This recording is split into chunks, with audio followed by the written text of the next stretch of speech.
이 영상 시리즈에서는 1942년 10월 25일에서 26일에 벌어진 산타크루즈 해전을 다루고 있습니다. 지난번에 26일 오전 드디어 양측 항공대가 적 항모 부대에 접근하는 것까지 다루었는데요. 여기서부터 자세히 살펴보도록 하겠습니다. 먼저 적 항모 부대에 조금 더 일찍 도착한 일본 항공대의 작전입니다. 일본 항공대의 공격이 시작될 때 호넷과 엔터프라이즈는 약 16km 정도 떨어져 있었고, 호넷 북동쪽에 있던 엔터프라이즈는 먹구름 속에 가려져 있어서 일본 공격대에 보이지 않았습니다. 이때 두 항공모함 위에 떠서 상공을 경계하던 와일드캣 전투기는 총 37기였다고 하고요. 37기가 두 항모를 동시에 지키는 것은 아니고 호넷 방어를 맡은 전투기가 15기, 그리고 엔터프라이즈 방어를 맡은 전투기가 22기였다고 합니다. 일반적으로 방위를 나타낼 때 북동, 북서 등의 말로 나타내기도 하지만 보다 더 정확하게 하려면 360도로 방위를 나누고 숫자로 말하게 됩니다. 예를 들어서 90도 방향에서 접근하고 있다면 정동 방향에서 오고 있는 것이고, 270도 방향에서 온다는 것은 서쪽에서 오고 있다는 것을 뜻합니다. 10월 26일 아침 처음 접근하는 일본기들을 포착한 것은 중순양함 노스햄프턴의 레이더였고, 일본기들은 295도 방향에서 접근하고 있고 거리는 약 112km, 그야말로 순식간에 들이닥칠 상황이었습니다.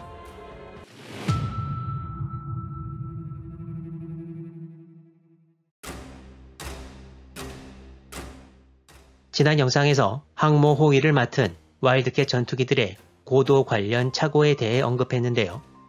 미군 전투기들이 주로 포진하고 있던 고도는 1만 피트 상공, 약 3.05km였고, 일본기들이 들어오던 고도는 17,000피트, 약 5.18km 상공이었습니다.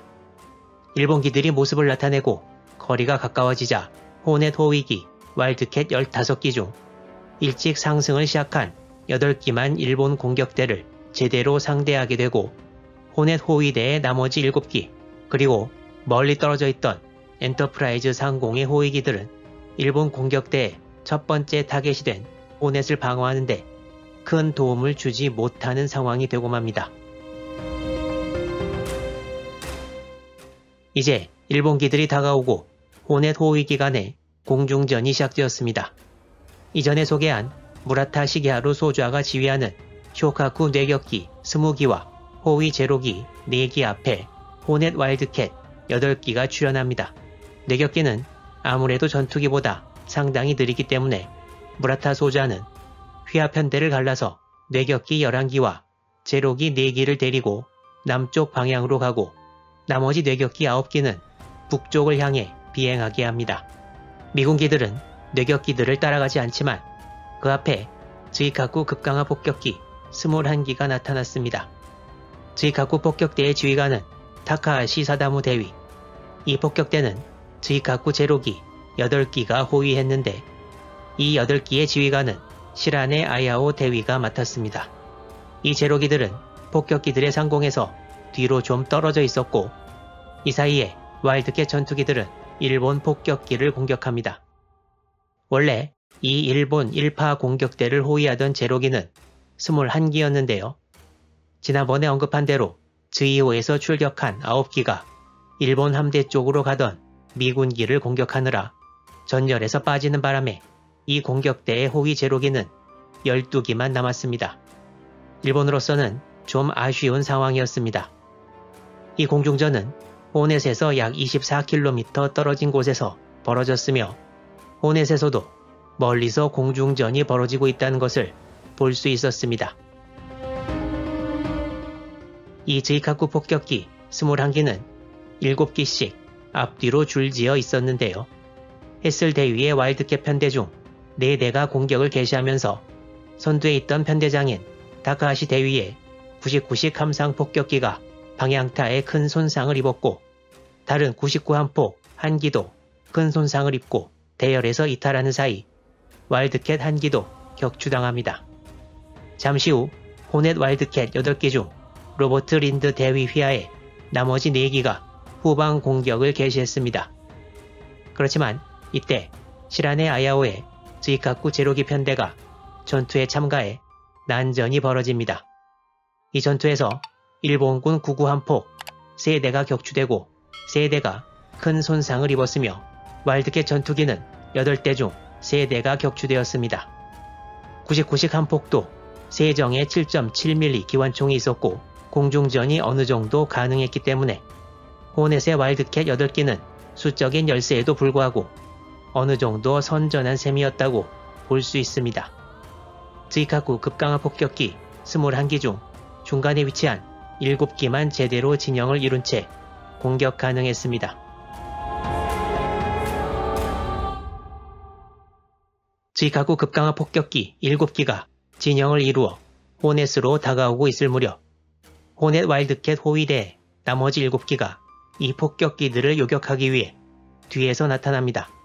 와일드캣 전투기들은 기체가 손상된 맨 뒤에 99 한 폭을 중심으로 사격하지만 큰 피해는 주지 못하고 일본 폭격기들은 계속 호넷을 향해 접근합니다. 이 7기만 폭격에 임한 것은 아니고 이후 나머지 격추되지 않은 폭격기들도 공격을 시도합니다. 일본 폭격기들이 다가오자 호넷은 함수를 40도 방향으로 틀고 엔터프라이즈 쪽으로 항진합니다. 99 한 폭 7기가 호넷의 견시병들에게도 보인 것은 10월 26일 오전 9시 5분 호넷은 함장인 찰스 메이슨 대령의 명령으로 본격적인 전투 준비에 이미 들어가서 대공포대에 인원을 배치하고 항공유 급유 파이프 등을 이산화탄소로 채우는 등 스스로 일본 폭격기들을 공격할 준비와 폭탄을 맞았을 때의 피해 복구 준비를 동시에 해나갔습니다. 호넷의 대공포대에는 5인치 389경 대공포 8문과 1.1인치 대공포 16문이 있었고 M2 브라우닝 기관총을 대체한 30문의 20mm 오리콘 대공포를 보유하고 있었습니다. 호넷뿐만 아니라 호위 구축함과 순양함들도 호넷 주위에서 전투 준비에 들어갑니다. 오전 9시 9분 일본 급강화 폭격기들이 호넷에서 약 10km 못 되는 지점까지 도달했고 일본기들이 계속 다가오면서 호넷의 5인치 포부터 사격을 시작했습니다. 그리고 1분 뒤인 9시 10분부터 일본기들이 급강화를 시작했습니다. 당시 와일드캣의 공격을 피하고 호넷으로 접근해서 급강화까지 성공한 즈이카쿠 폭격기들의 폭탄 투하 상황은 자료마다 약간씩 묘사가 다른데요. 최대한 상황을 재생해보면 일단 첫 번째 혹은 첫 번째와 두 번째 폭탄은 바다에 떨어졌고 오전 9시 12분에 폭탄 하나가 호넷 중앙부의 명중에 갑판을 뚫고 깊이 들어가서 수병식당 위치에서 폭발했다고 기록되어 있습니다. 두 번째 폭탄은 호넷 우현 후미 부분의 명중에서 비행갑판 바로 아래서 폭발했으며 이쪽 대공포대에 배치되었던 수병 약 30명이 전사했습니다. 이 와중에도 대공포에 맞아 격추되는 일본 폭격기들도 있었고 곧이어 세 번째 폭탄이 두 번째 폭탄과 비슷한 위치에 명중합니다. 호넷이 세 발의 명중탄을 맞은 것은 9시 10분에서 13분 사이로 추정됩니다. 이 사진은 호넷을 10월 26일 오전 9시 14분에 인근 호위함에서 찍은 것이라고 하는데요. 손상을 입은 99 한 폭 한 기가 호넷으로 돌진하고 있는 것이 보입니다. 이 사진에서는 잘 안 보이지만 이 99 한 폭은 피탄되어 연기를 내뿜고 있었습니다. 사진 설명에 의하면 이 항공기는 일본 뇌격기인 97식 함장 공격기가 어뢰를 투하한 후라고 합니다. 또한 일본기를 향해 발사한 대공포탄이 바다에 떨어지고 있는 모습도 보입니다. 돌진하던 99 한 폭은 호넷의 연돌 부근에 부딪혀서 폭발하고 맙니다. 폭격기가 호넷과 충돌할 때 뱃머리 쪽에 있었던 이 두 대의 일본 항공기도 뇌격기라고 합니다. 또한 이 사진은 폭격 후 호넷에서 피해 복구가 이루어지고 있는 장면인데요. 소화를 위한 호스 같은 것이 보이고 함교 옆에는 첫 번째 폭탄 피해로 생각되는 구멍도 보입니다. 일본의 공격은 폭격기뿐만 아니라 조금 전에 와일드캣과의 교전을 피했던 뇌격기도 있었는데요. 일본 뇌격기들의 공격은 폭격기들보다 약간 뒤에 시작됐지만 큰 시간차는 없었던 것으로 보입니다.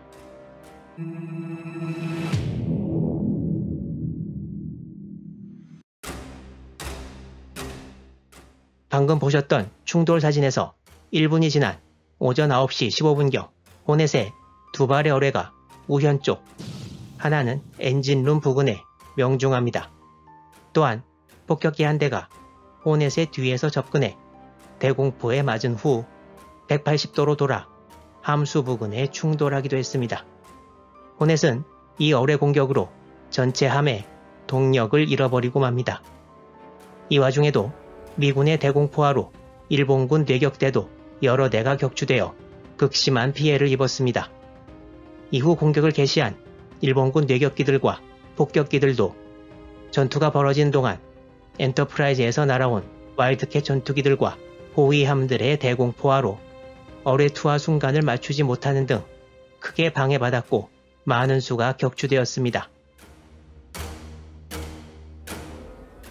오전 9시 10분경 시작된 일본 폭격대와 뇌격대의 공격은 약 10여 분 후 종료되었습니다.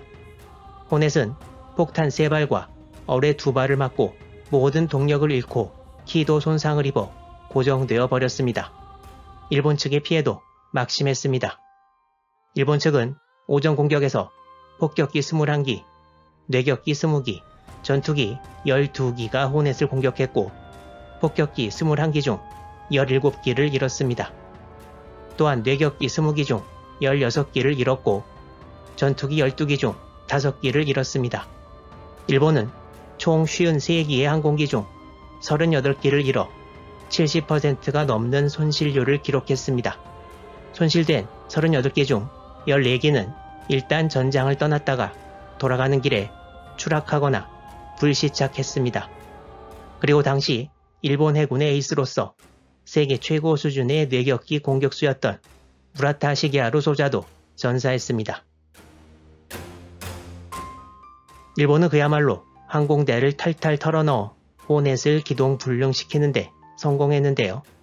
동력을 잃고 우현으로 7도 정도 기울어진 호넷의 운명과 일본 공격대의 호넷 공격이 종료될 즈음 반대편에서 벌어진 미군 항공대의 일본 항모부대 공격, 그리고 이어지는 이야기들을 다음 영상에서 계속 소개해드리겠습니다.